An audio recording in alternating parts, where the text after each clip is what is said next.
doctrine is that it's not something that is spoken of as doctrine.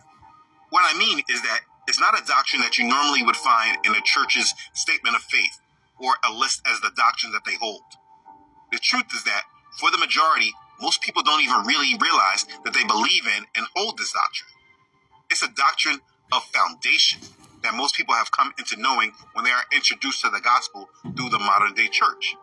It is a false foundation and a thought that comes through Christianity. Most people don't even recognize it, that they hold this doctrine. And this doctrine right here is a crucial reason why people will hear, "I never knew you. Depart from me, you who practice lawlessness." There are so many people that claim belief in Yahuah, but don't truly understand why he came and what he did, because there were tares that have hijacked the covenant a long time ago. This is a very serious problem, and so we need to deal with this. So let's deal with it. Is it true that the church replaced Israel in the covenant with the Most High? Let me tell you first, absolutely no. This is a lie from the pit of hell that has given Satan some power in this world to introduce himself as the God to be worshipped. This doctrine has created a religion, and this religion is at the basis of Christianity, which is why there is such a huge disconnect between those who truly worship Yah in spirit and truth and those who practice religion through the Christian lens. So many people think that anything goes because they are part of the church, but they don't really understand what the covenant actually is. We all must identify this doctrine within our hearts, because this doctrine is a huge piece of misunderstanding and falsehoods that remove people out of relationship with the Most High. Yahuah said, "Not everyone who says to me, Adonai, Adonai, shall enter the kingdom of heaven, but he who does the will of my Father in heaven." That's Matthew chapter 7, verse 21. He said those that enter the kingdom of heaven are those that do the will of his Father in heaven. So here's the thing, and you need to ask this question in sincerity amongst yourself. What if you do not understand his will because you have a false understanding of him? You need to ask yourself that question sincerely. Revelation chapter 12, verse 9 tells us that Satan deceives the whole world. And I absolutely promise you that the majority of the people that you know personally, unless you're fortunate and blessed to be in a group or circle that desires to be set apart and they place the scriptures as the priority of their life. I don't mean in that organized, churchy, religious way, but people that truly feed off the word and desire to live through it and let the word correct their life. If you're not living amongst that type of circle, the majority of people that you know are deceived, and they will perish. And you, yourself, have to make the conscious decision to separate from their ways and truly serve Yahuah the way he desires. And what comes with that decision is breaking away from falsehoods, and this doctrine is a foundational piece to it. You see, let me explain. I explained this many times. What has happened is that people have taken this Bible, and instead of reading it in full, they read it from the back, which is in the New Testament, and they create their doctrine fully from the New Testament and what is said in there. And so how it goes is from the Gospels, they read about Yahuah and his ministry. They read about all his wonderful words of guidance, his clarifications of the Torah, his promises, his parables. I mean, it's all wonderful. They read about all that he is saying to his disciples, and then one fundamental scripture is taken from there, and from this, the foundation of the religious belief started. And also, I say to you that you are Peter, and on this rock I will build my church, and the gates of hell shall not prevail against it. It's Matthew chapter 16, verse 18. You might not know, but this is the foundation that the Roman Catholic Church was built on. And so they believe that everything that they are reading now, because of this one scripture, now is the beginning of the faith. And what you must know is that this is the beginning of where many people's faith starts.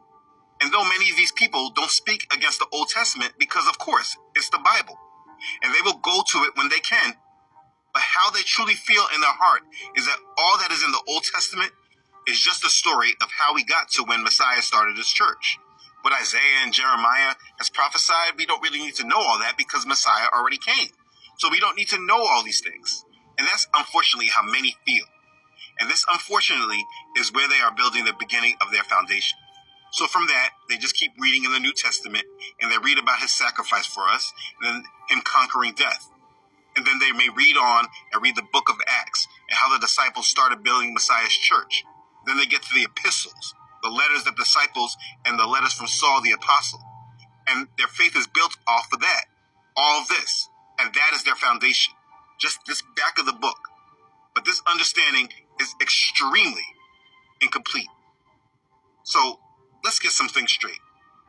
Messiah did not come and speak to all of the world and start bringing clarifications of the ways of the Most High to all the nations. No. He came to one people, one nation. He said it himself. He said, I was not sent except to the lost sheep of the house of Yasharel. Matthew chapter 15, verse 24. Yes. All right. He came to a people that already knew of him.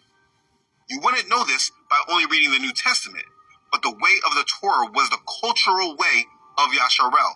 This is the way they lived. Their Torah was their culture. Let me give a modern example. If you go to the Middle East and you go to the cities of the Arabs, you will witness a strictness of life that is unsimilar to the Western mindset of lawlessness that we have here. They have a strict way of living, and they do not tolerate people coming in, changing their culture. Now let me just interject this. That is not a coincidence that much of their ways were stolen from the Hebrews. But that's another story. I'm not going to get off track. I just wanted to make sure that's clear. It's not like they're just doing all this on their own. I'm just saying that the religious way is their culture. The way that they are taught from their Quran is their culture that they live throughout their nations. If I'm trying to understand them, I just can't come in and all of a sudden start understanding the new changes happening with their faith without first understanding the foundation of their faith. How can I think that I understand their faith if I never went to the foundation and understood what it is they're believing, and if there is a change, what is that change based off of? You can't do that. But this is precisely what people have done with the faith that comes from the scriptures. They go to the New Testament and learn about what it says about many different things, but have not started from the foundation to truly understand these things from the same foundation of understanding that the disciples that we are learning these new understandings the Messiah was teaching, what they actually had. What we call the Old Testament, and let me just clarify that I don't like this name. I don't ever think it should be called the Old Testament, but whatever. These group of books of what we call the Old Testament is what the disciples lived through. They also grew up in the culture of it amongst their people. They had the foundation of these books of the Old Testament before Messiah ever came. And so for us to ignore their foundation and just act like we can understand fully what they are saying without the foundation they had is arrogance and ignorance. Yahuah gave us his complete word so we can have proper foundational understanding.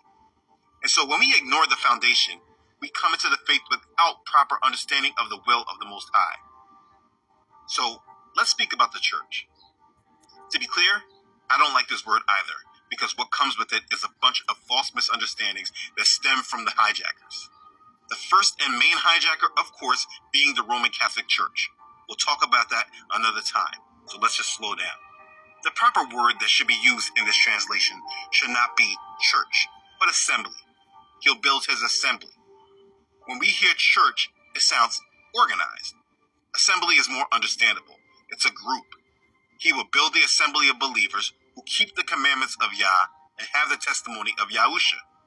This assembly is the offspring of Yasharel, as we see in Revelation chapter 12, verse 17.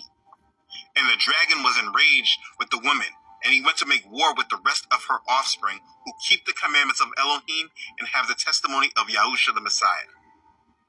I'm going to end it here. Even in the book of Revelation, it says, keep the commandment. The Messiah said he did not come to destroy the commandment, to fulfill it. Matthew 5:16. This is part 2.